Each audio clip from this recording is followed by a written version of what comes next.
Okay, well, hello everyone. Welcome to another of our weekly Centre for Global Higher Education webinars. I'm Lee Rensimer from University College London, standing in for our director, David Mills, today. And so today we'll be hearing from Dr. Lema Mansour. So Lema is an MPhil and DPhil graduate from Oxford's Department of Social Policy and Intervention, where she was a Rhodes Scholar. Her research focuses on Palestinian society inside Israel and the relationship between Palestinian citizens of Israel with the state. Today, she'll be presenting her important work, which explores the violence experienced by Palestinian Arab Israeli undergraduate students on Israeli university campuses in May 2021, and how those experiences shaped Palestinian students' subsequent engagement with their university and with authorities. She'll also be reflecting on the current war and some of the challenges that engenders with regards to scholarship on and within Israeli higher education. So before I hand over to Lema, there's just a few brief housekeeping points I want to mention. So this webinar is being recorded and will be posted online on the CG website in due course. A transcript of the chat function conversation will also be posted. So during the seminar, please keep yourself muted unless you've been asked to speak or ask a question. There's no need to have your video on during the webinar itself, but when you're invited to ask a question, then please do so. Please turn on your camera. We recommend using the speaker view so you can more clearly see who's talking. To ask a question, just use the chat function. Write out the question in full that you wish to ask. And at the end of Lema's presentation, if your question is selected, you'll be invited to ask it yourself directly. So at that time, when invited, please unmute yourself, turn on your camera, state your name and where you're from. So I'm now going to hand over to Lema for today's CG seminar. Lema, the floor is yours. Thank you. Let me share my screen.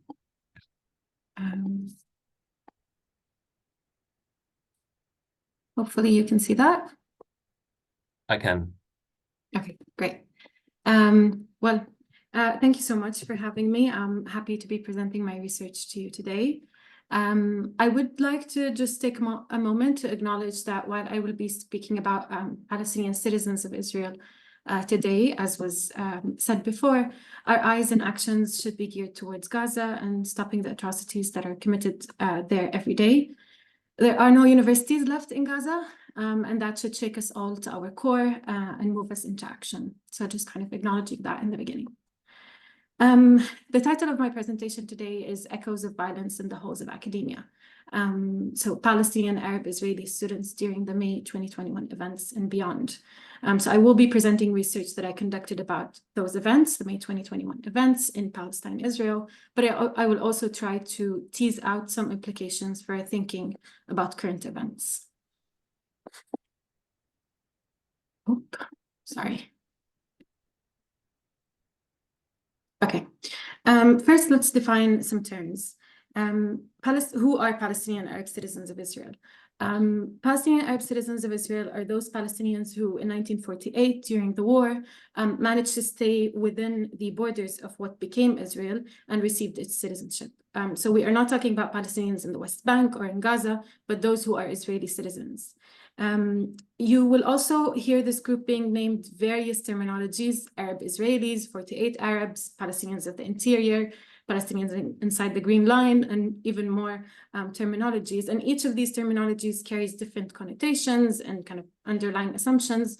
But kind of according to recent polls, this is Palestinian citizens of Israel or Palestinian Arab citizens of Israel is the definition that most people identify with. And this is why I use it. And you will hear me sometimes say Palestinians or Arabs. I mean this group. This is a population group of about 2 million people, comprising 21% of Israel's population. This is an indigenous, ethno-national, cultural, and linguistic minority within the borders and within the population of Israel. So this identity, as you can tell, is quite complex and has at least 4 components of identity. So this group is Arab by ethnicity, and their mother tongue is Arabic, Palestinian by nationality, Israeli by citizenship, so they do have Israeli citizenship, and Muslim, the vast majority are Muslim, but also Christians or Druze by religion. So this is a multi-religion group. As you can tell, by the term itself, this group occupies quite a complex sociopolitical space.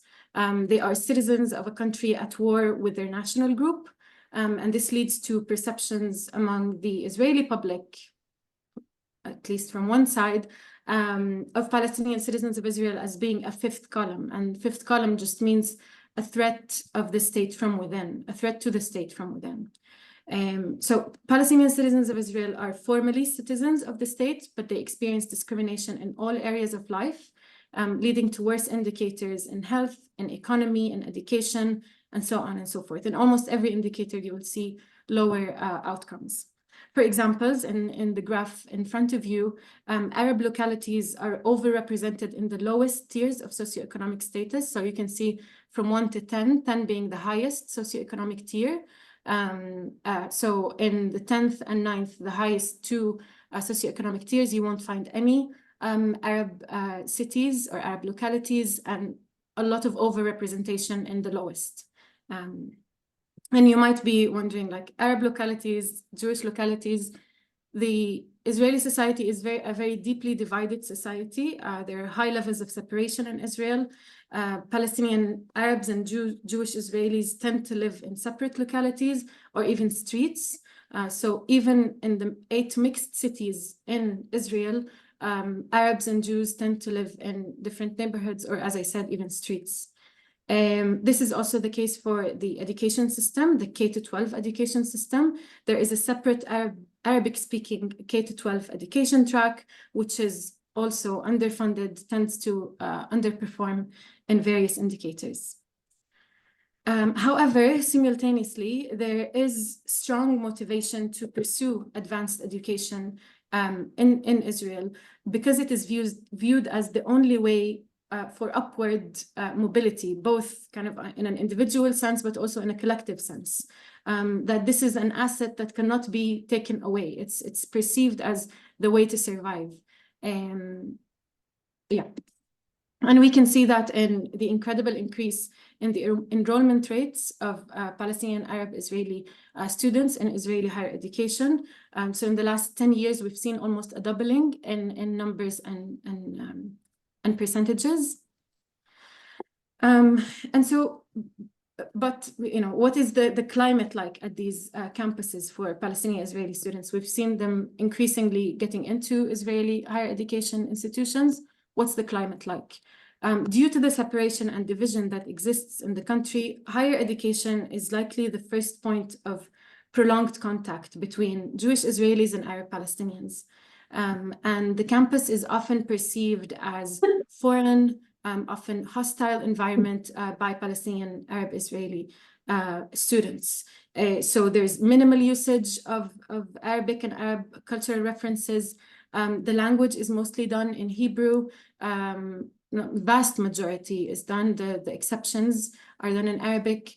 The campuses are quite militarized in the sense that a lot of the language and the content that centers the military experience that is alienating to Arab students who, kind of, to say the least, don't share that experience.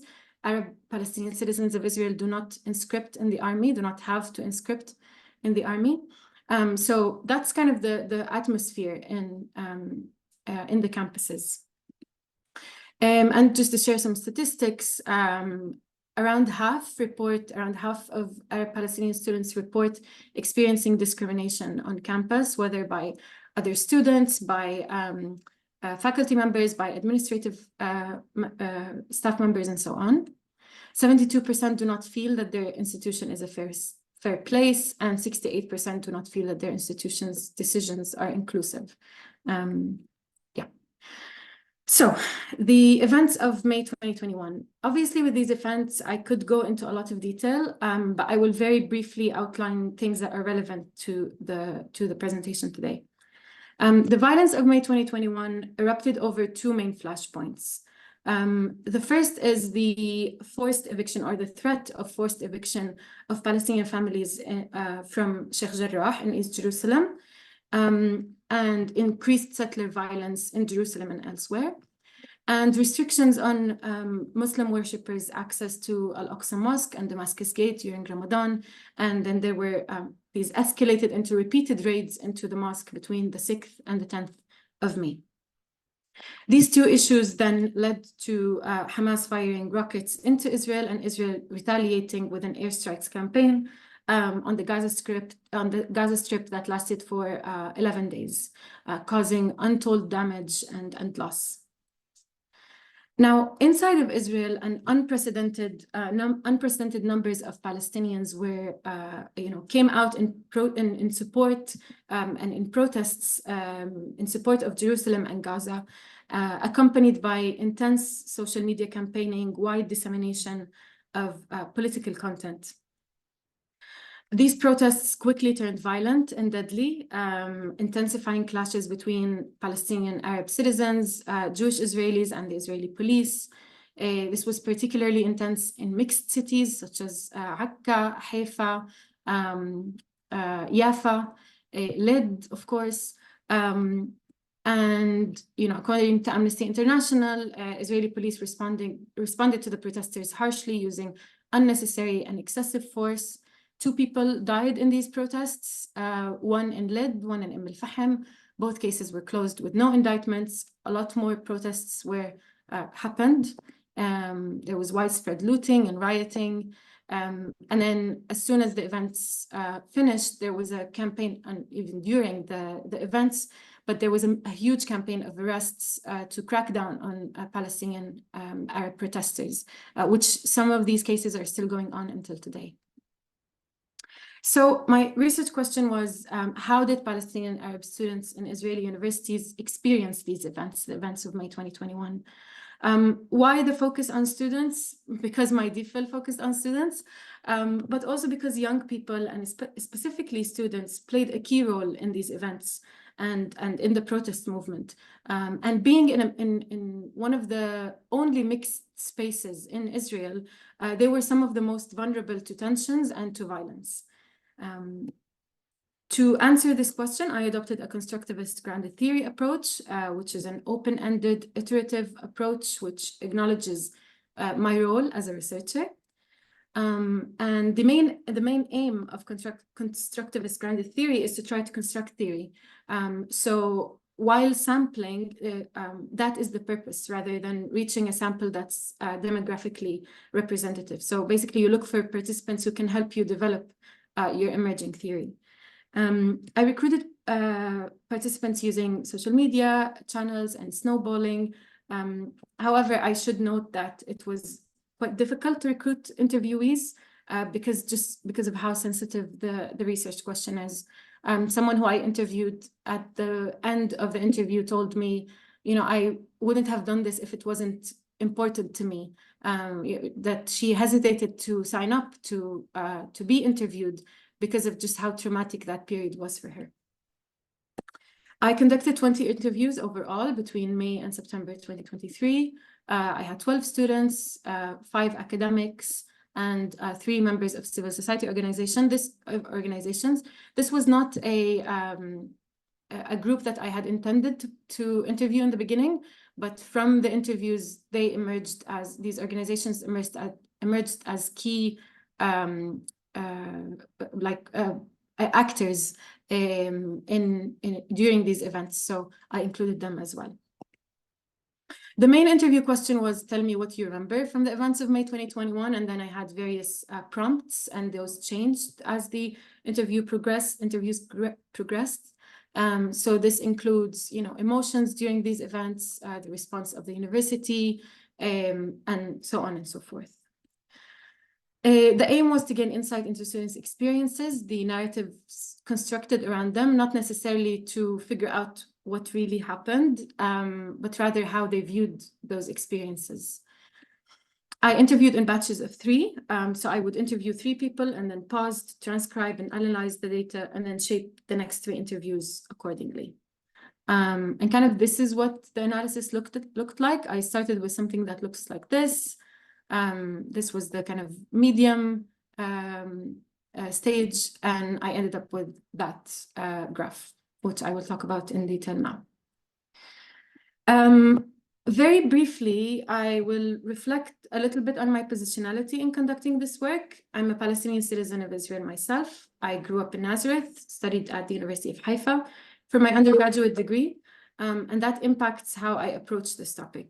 However, when the May 2021 events broke out, I was in the UK, so my experience of those events is different than that of my interviewees.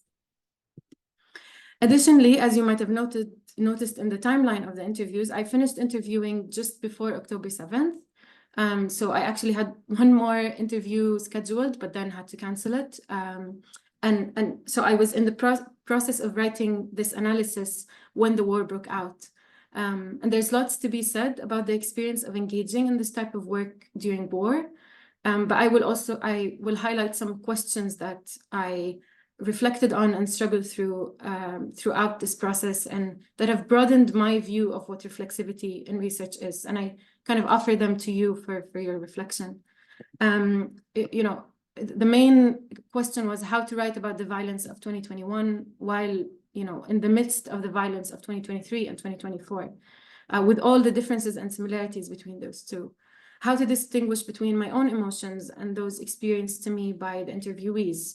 You know, it was uncanny how similar my emotions when the war broke out, you know, how similar these were to the emotions that I had heard about from the interviewees just a few weeks prior. So how to navigate that emotional landscape. How to acknowledge the impact of the current events on my narrating of the past without undermining the voices of the participants, but also without seeking to position myself as a neutral observer. And perhaps most importantly, how to write not out of fear or anger or despair. It's also worth noting that the atmosphere inside Israel since October 7 has been extremely repressive and intimidating. Dissenting voices have been persecuted, arrested, intimidated, fired from jobs. And here I refer you to the reports by Adala and by Academy for Equality, to the articles of Gordon and Green in the New York Review, Morris in the Washington Post, if anyone wants to read more about what's going on. But I also want to give you a glimpse of what it's been like living in Israel through pictures. The first two pictures,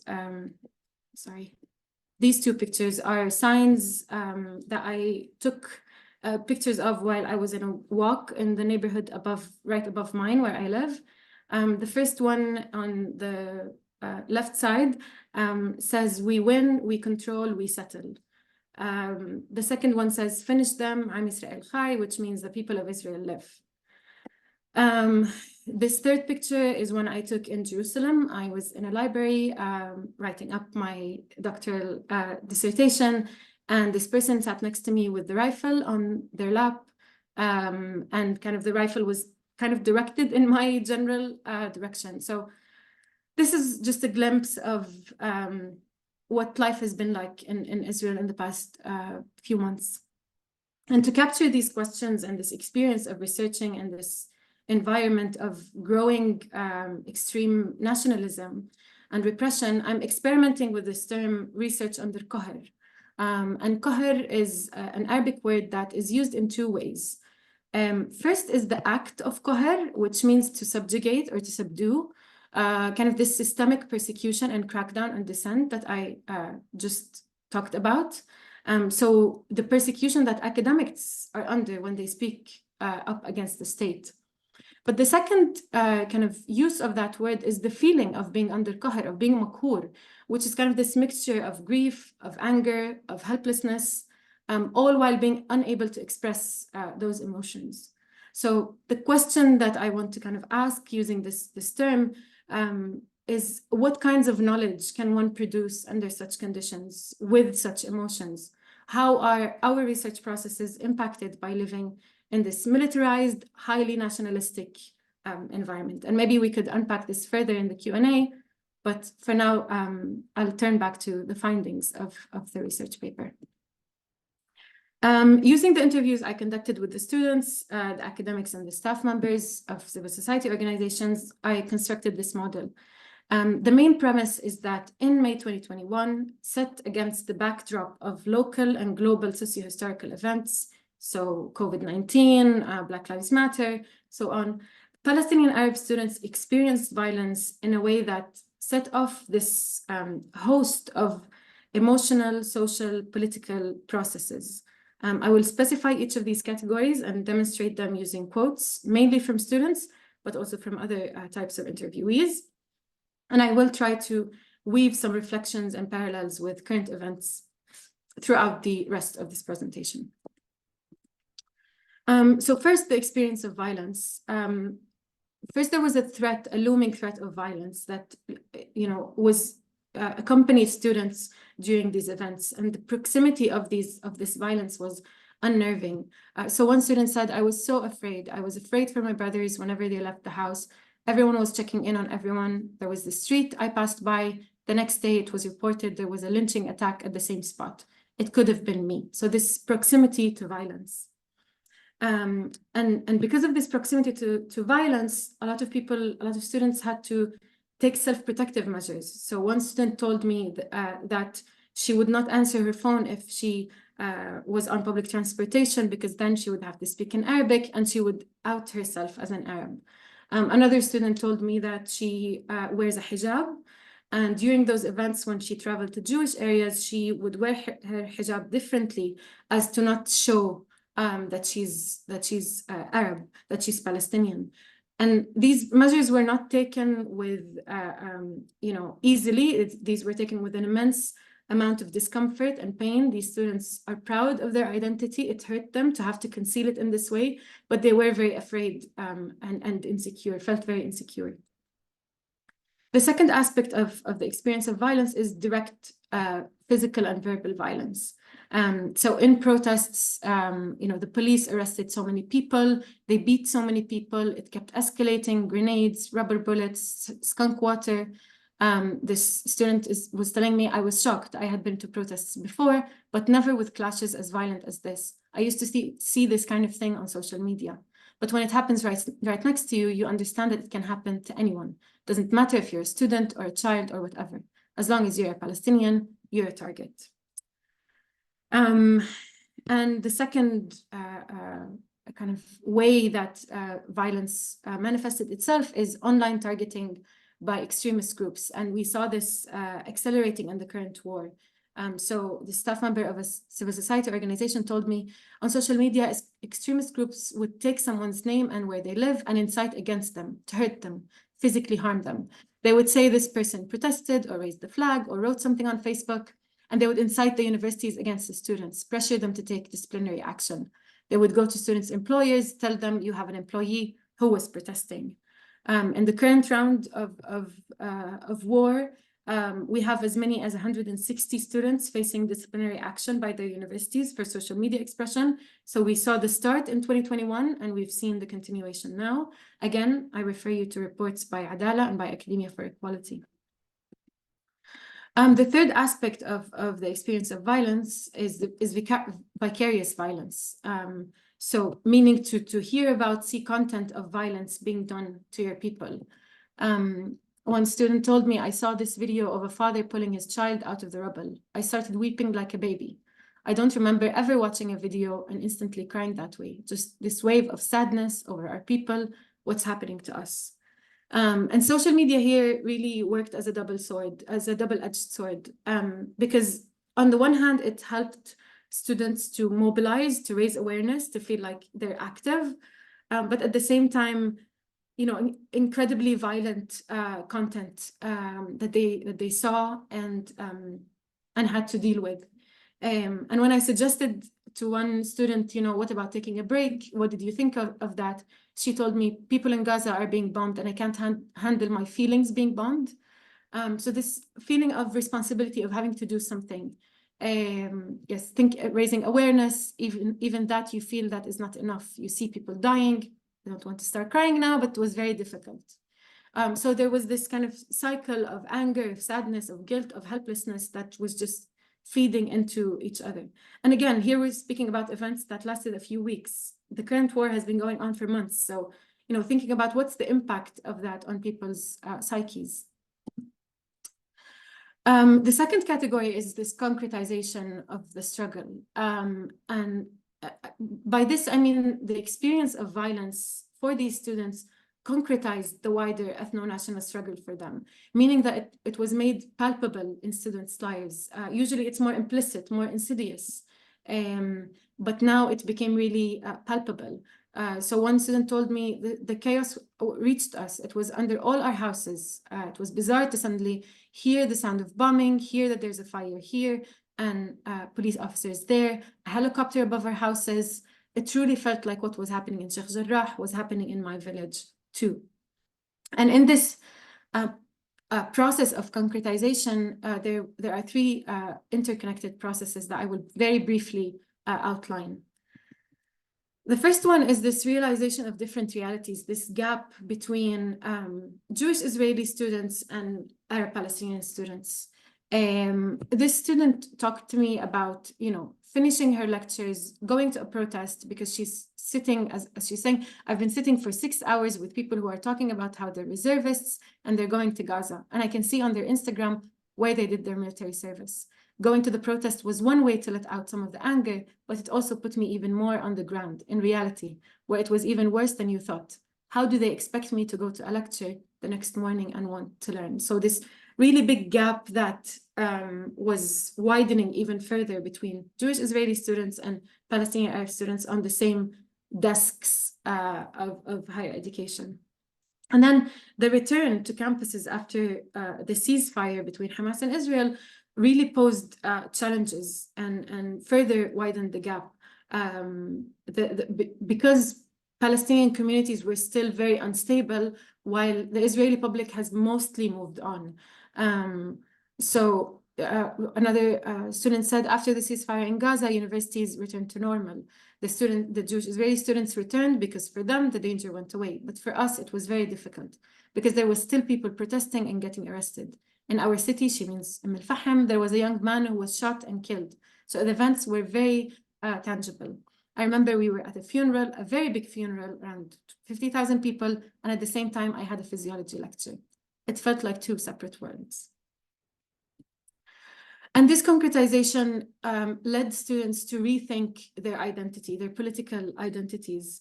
There was this kind of political shift, a link between events of the past and events of the present.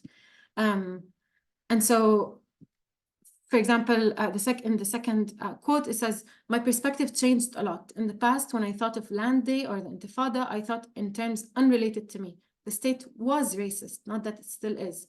The state killed Arabs, not that it still does. I thought of it in past terms, as part of the collective that I come from, and that my parents lived through these things, but I won't. These were the first events that were politically real to me. I realized that there's a clear line connecting between the Nakba, what my parents went through, and what I'm going through right now. So this ongoing Nakba that is talked about really made students shift their political perspective. And amidst this, you know, with the widening gap with Jewish Israeli students, there was interrelatedness with other Palestinians in the land. So yeah, the students talked about kind of coming together with other Palestinians and feeling this interrelatedness, this compassion for one another. So these processes, the experience of violence and the concretization of the struggle, led to two responses by students. One is withdrawal, both physically, withdrawing from shared spaces. So students basically left campuses. The vast majority of students left their campuses, went to their home communities to be with their parents because it was deemed really dangerous to stay, and there was no protection, or there were perceived to be no protection by the authorities and by the universities. But at the same time, there was also mental withdrawal. So students who would tell me, yes, I would attend classes on Zoom or in person if the universities were still teaching in person, but I was checked out. So this person told me I wasn't really there. I was filled with rage at this duality of all of this chaos and violence outside, but we're dealing with one another in such civility. I would attend classes, but wouldn't engage. Yeah, so not being able to handle the normalcy while abnormal things were happening outside. And at the same time, alongside this withdrawal, there was mobilization in the communities. So organizing buses for students to go home from campuses, disseminating knowledge about protesters' rights, setting up emergency committees to communicate their needs with the universities. They really, students really mobilized with one another to protect one another. And this was all happening in a climate of cynicism regarding universities. Students were very skeptical towards their universities' intentions, and they saw their actions towards them. If there were any, sometimes some of the universities kind of invited students to open conversation about the events and things like that. But students really saw these, a lot of students saw these as a containment strategy with no real engagement with their experiences. So this quote from the student, he says, with everything that's going on now, and at the time, this interview, I did it while the judicial overhaul was happening in Israel, and there was a big protest movement against this judicial overhaul that was proposed by the government. And universities took a leading role in those protests.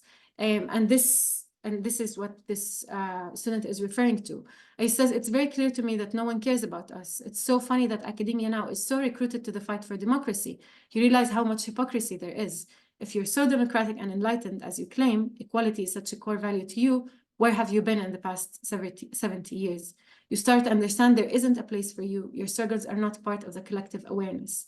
You see that when it burns for them, they're willing to go far. It's sad, but not disappointing, because I have no expectations. So this deep sense of cynicism, just cynicism. At the same time, this cynicism was not rigid. Students were receptive to individual faculty members reaching out to check on them, to offer practical help, especially Palestinian Arab faculty members who, despite their very low numbers, so we're talking 2%, 3% maximum, they were key to the mediation efforts between universities and students. Conveying the students' concerns to the universities. They worked very closely with the students, with civil society organizations, despite it often not being part of their job description.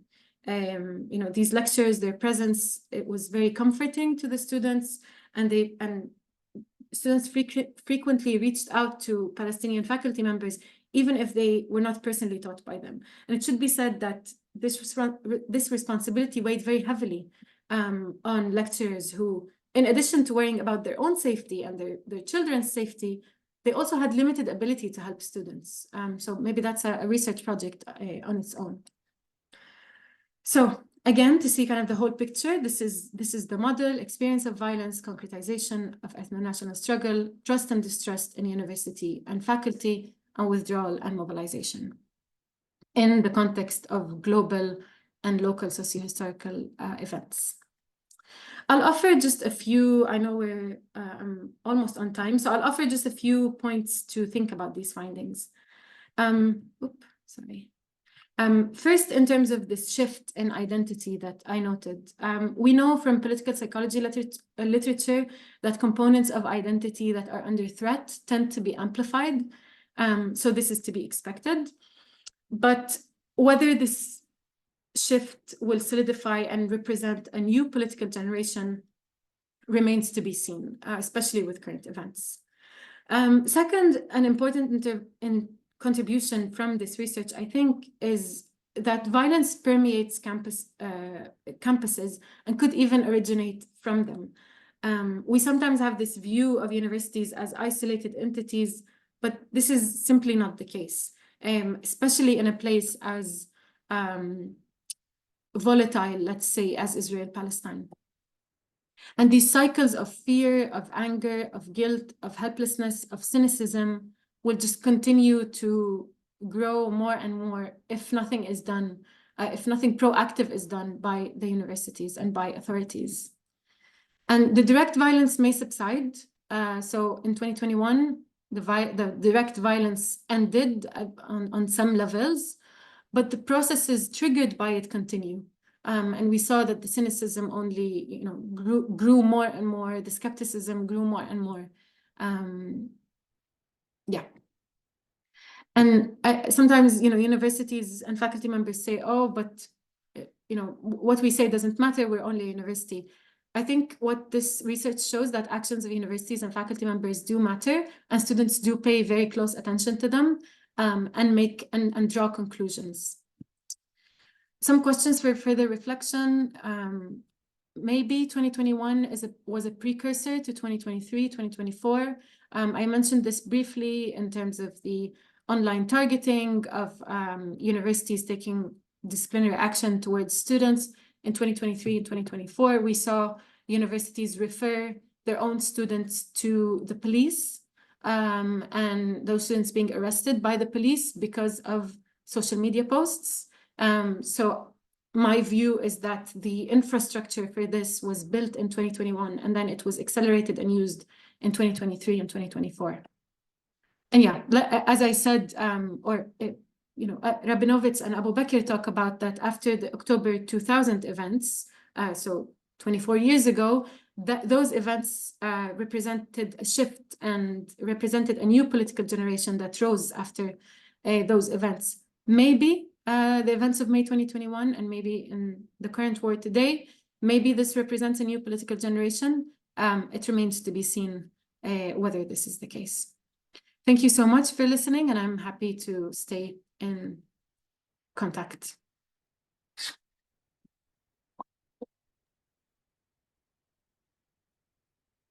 Well, that was fantastic, Lama. Thank you very much for sharing.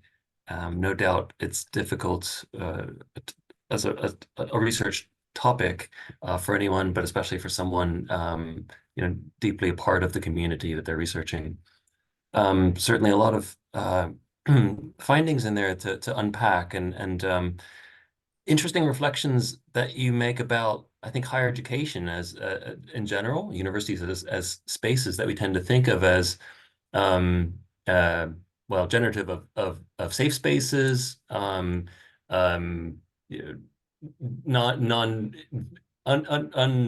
if that's the word, or spaces where debate can happen, and it sounds like that certainly is not the case for well, certainly in the experiences of your participants. And so I think that's interesting because you talk about these like shattered perceptions. I suppose there's several levels of perception being shattered. One of their own identities and futures as our Palestinians in Israel, but also perceptions of universities as those spaces that are presumed to be safe or productive of knowledge and things like that. When in fact their experiences were of violence and not feeling safe. Yes. So yeah, so I'm sorry. No, yes, So I'm just saying that yes, there are yeah. many perceptions that were also regarding coexistence of yes, many perceptions that were shattered during that time. Yeah. So I have questions that I would love to ask you, but it looks like we have a few from the audience. So let's start with them and we'll continue this conversation here. Rowan, would you like to go ahead and ask your question? Yes, so thank you very much, Lama, for your insightful presentation. Sorry. So my question was more about how effective those intimidation, threatening, and brutality against Arab 48 were, particularly in the current genocide on Gaza. We didn't see much protests or also a lot. Is it not covered by the media, or they're not doing it anymore? Yeah, so that's a very good question. I think yes. I think the events of May 2021, and as I said, some of the cases are still going on until today. So people were really afraid and had that experience of, okay, I went out and protested, and then was put in jail for 7, 9, 10 years, or I was interrogated and had a very traumatic experience while being interrogated, and so this time I have to be more careful. But what also happened this time is especially in terms of students, so October 7th, October 8th, the University of Haifa, my alma mater, expelled, I want to say 9 students, either 7 or 9, I can't remember. But a group of students, a group of Palestinian Arab students without due process, for some of them kicking them out of their dorms, those who were in the dorms, without any procedure, just that what you wrote, was awful, so now we're expelling you as a student. And news of that traveled very, very quickly. Of course, the University of Haifa was not the only university that did this, but they did this very, very early on. And that freaked people out, I think. That really, really made people afraid. And then lecturers who protested against this decision, telling the provost, you don't have the legal authority to do this. A group of 20 lecturers who wrote to the provost saying you don't have you don't have the authority to do this. He attacked them, and their names were published, disseminated in various groups, various social media groups, and they were for some of them there were threats against them. So I think people were really, really, really afraid. Also, there for a long period of time, for many months, the police was not giving licenses to be able to protest. And to protest without a license in Israel could be deadly. These illegal protests turned very, very, very violent and very, very deadly. Also, there was a shock. We've never seen anything like October 7. I think there was a big shock trying to figure out what's happening. And the leadership didn't call people to go to protest. On the contrary, they called for caution, the Palestinian Arab leadership. So there's a lot of things in that. We are seeing more and more protests in the last few months. There was a big protest, the return march that happens on every Nakba day. That happened. There were big Palestinian flags, that happened and was very powerful. There are protests now in Haifa being done, also met with a lot of violence, a lot of violence. So yes, I think it's worth like a whole research project just about what's been happening. And I think making that link, because a lot of people are not making that link between 2021 and 2023, 2024. I hope that answered your question. Yes, thank you very much, Lama.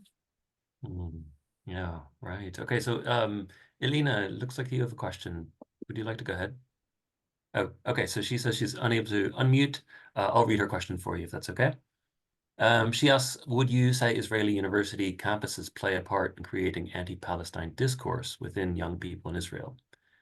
She's also curious if you would be able to comment on how Israeli history, especially relating to how Palestinians have been oppressed prior to 2023, is taught to Israeli settler students. Yeah. So whether they play a part in creating anti-Palestine discourse, yes and no. I would say a lot of critical Israeli voices are inside Israeli universities, and universities on the whole tend to be more on the, I hate these words, moderate, but like more on the moderate side, because in the end we saw like they preferred students to police, subjecting their own students to police. So it's insane to me to say that is moderate, but that's more the general direction, let's say. But that education is gained much earlier, not in university. That education, that anti-Palestine narrative and education is gained in K-12 education, where Palestinians are not part of the there isn't a complex presentation of the history. Even in Arab schools, I can talk about myself, about our history. We learn Islamic history, we learn European history and the Holocaust, and then maybe something about the establishment of Israel, but from the perspective of Israelis. And our teachers have to fill in the gap if they feel like they are able to. So maybe that I'm also referring to your second question. So I think it's quite complex. Also, Israeli universities many of them are complicit in the occupation itself. So they provide the technological software, the technological research, the training. You see a lot of student soldiers who receive training in universities. So it's a very complex relationship. I would refer you to Maya Wynn's book that was recently published. I can't remember the name of the book, but she has a book published about the Towers of Ivory and Steel. There you go. But she published a book about the complicity of Israeli higher education in the occupation and in maintaining the occupation. And let's not forget Ariel University, which is in an illegal settlement in the West Bank. So we have those examples as well. And it sounds like what you're discussing there is a question of both the overt curriculum that Maya Wynn talks about, something that the universities are fully complicit in, versus then a lot of the things that you discussed about the hidden curriculum, if you'd like to call it that, or just the various environmental experiences that one has on. I saw the other day. Yeah, I saw the other day pictures from, again, my alma mater, University of Haifa, where they were selling on campus, someone was selling belts with a place to hold your gun. And like this is in the main square of the university. There was a video that was on the university's main official channel talking about how Palestinians exaggerate the numbers of their dead, where a professor from the university was speaking about this with in the back a video from a theater production in Egypt in 2010. So spreading fake news, in my view.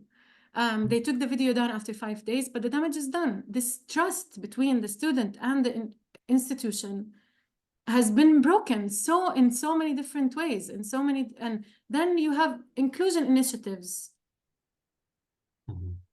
You know, you can't be speaking in 2 languages. I think students see through that. That's a really interesting thing that you just ended on there about, are there explicit EDI initiatives that attempt to, integrate, facilitate dialogue, these sorts of things, and how prevalent are they? How successful are they on Israeli campuses? Yes, so the CHE, the Council for Higher Education in Israel, has had this flagship program for the past 10, 15 years to increase the numbers of Palestinian Arab students on campuses. But it doesn't deal with any of the real issues. It just deals with numbers. And one student told me in another research that I did, in another project that I did, that they give them 10 minutes extra during exams because their first language isn't Hebrew. And he told me, you can't throw 10 minutes at us and expect everything to be okay.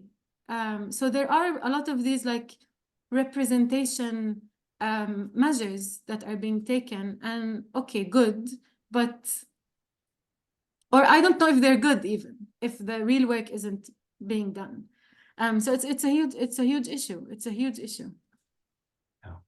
Yeah, those are similar critiques made of EDI in British universities as well, but I suppose it's on a very different scale in what you're referring to. We have a question here from Vedika. Vedika, would you like to come in? Yeah. Hi. Hello, Lama. It was really interesting to hear about your research. And thank you for sharing the challenges that you faced during the research. I think it was really interesting to hear, and I can imagine how difficult it must have been for you to just complete this research, given the environment. So I was just a bit more curious about understanding the experiences of Arab students prior to these May 2021 events. So what do you think that the relationship between them, the university faculty and the other students were much more cordial, and they had like greater levels of trust before the protest breakdowns, and the protest marked like a significant change in the kind of relationship that these students and the levels of trust that these students shared with the university? Or do you think this was something that was already ongoing and it just kind of became much more greater during the protests? Yeah, that's a very good question. So for this generation in particular, as one of the I think I included it in the presentation, as one of the interviewees said, these were the first political events that were real to them. So I remember the war of 2014. I remember I remember many wars in the past from when I was little, but these were the first events that were real to us in a way that is different. And because they started in Sheikh Jarrah, because they started inside of Israel, in Jerusalem, during Ramadan, so I think that was what's different. Now, experiences before, I think as Palestinian Arab citizens' relationship with other institutions in Israel, there is a cautious engagement with the state. That, if I'm a father, I can't afford to send my kids to study abroad, especially if they're women. Then there's also like a lot of layers to this. So they have to study here. I have to work here. I have to work with Jewish Israelis. There's no alternative. Or if there's an alternative, sometimes it's too expensive, sometimes, and you don't want to. You also want to stay in your land. You want to stay in your home. You don't want to leave. So there's cautious engagement. I think there was a little bit more hope for students before 2021, and then that happened, and a lot of students, this experience of cynicism rose more. And then in 2022, also in May, Shireen Abu Akleh was murdered, the Palestinian journalist.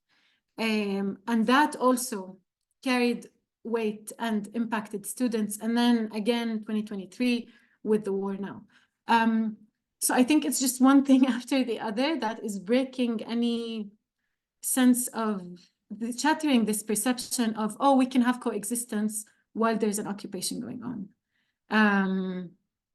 And of course, that's not the perspective of everyone, because there are Palestinian Arabs who go to the army, who very, very, very small minority, and maybe they don't consider themselves Palestinians, they say we're Arab or we're whatever. But the majority, that's the direction. I wouldn't say majority, but this is the direction of the generation, from what I can tell. Lemma, could I just build on Vedika's question and ask you to reflect on your own, identity and upbringing in relation to shattered perceptions, and having not experienced anything on such a scale until the events of 2021? Yeah, so I was at university from 2016, I want to say, no, 2015 till 2018. And during that time, not that I can remember, I don't think there was any major wars during that time. And I had Jewish Israeli friends. I was in the psychology department, which has a lot of Arab students. So I'm mostly stuck with the Arab students. That's what usually happens. There's quite a separation on campus. Unless you have to, you don't talk to the other side. And then when 21 happened, a lot of the Jewish Israeli students that I was friends with at university started posting things on social media that I dealt with for a while, but then it became too much and I had to like unfriend them or just not stay in contact with them. Some of them went to fight in Gaza, some of them went to fight elsewhere, and also some of them lost family members on October 7th. So there's a host. The Jewish Israelis for us, I think, different to Palestinians in the West Bank and in Gaza. Jewish Israelis are our neighbors, and they are our co-workers, and they are students sitting next to us in classrooms, and that does something to you. That's different in a way that is sometimes unsettling, and it's difficult to handle that. I feel more Palestinian now than ever. I think you know, those 4 components of identity, I think I feel like my Israeli citizenship is worthless. I don't think it says much today, especially, I mean, worthless in some aspects. I do have an Israeli passport and I have the privileges that go along with that, but I'm still a second-class citizen, if not third or fourth or fifth-class citizen. And that is very, very real at the moment when I feel afraid to go out and protest or post something on social media because it's very easy to put me, you know, in prison. Even, you know, speaking here, I'm like, you know, thinking 100 times before I'm saying the things I say. So yeah, I think it's a very complex process that we're going through, and it remains to be seen how we will come out of it. Yeah, that's a very good question, Vedika. Thank you for that one. And thank you for your response, Lemma. If you had to do your study over, if you were just starting your project now, or I guess suppose, have you had any follow-up conversations with your participants in recent days? Do you think the data, the findings would be even more amplified, exaggerated? And I where think so, going? yes. Yeah. Yeah, I think so. So when this war first broke out, I had some participants who I interviewed about their May 2021 events who reached out to me saying, "Are you seeing what's going on? Are you going to do something?" And it pained me to say, I'm taking note of everything and I'm doing X, Y, Z, but I won't be able to do this research all over again. Yeah, it's if I was doing it again, I don't know if I would have done things if other things would have kind of I think the same themes would emerge, but they would just be like on steroids. Yeah, especially because like the 2 months, so the universities were supposed to, in Israel, the universities were supposed to begin their academic year in October, and then it was delayed again and again and again, and they started on the 1st of January. Also, like, no, no consideration whatsoever to those who celebrate New Year's, but that's like a very minor issue right now. But yeah, and so they had 2 months of intimidation, of fear, of silencing students, and then going into university in that atmosphere. I have a sister who just started university now. She was very, very, very afraid, and I was afraid for her. I heard a story of someone who's, you know, the first lecture they had with this lecturer, the lecturer came in and said, "I was in Gaza this morning fighting." Like, he's a reservist soldier. What do you do with that? As a Palestinian student sitting in your first year and you're terrified and you're away from your family for the first time. This is your first time for many people in a mixed environment. This is your first time moving away from home. You're 18, 19. The rest of the students are older than you because they did their military. How? What? So I think I'm not sure. I don't know. It's very, very tricky. Well, we look forward to more scholarship from you on to this end. But we're afraid we're out of time for now. On behalf of the audience, I could say we've thoroughly enjoyed this. You know, it's such an important and timely topic. Thank you for sharing your work with us.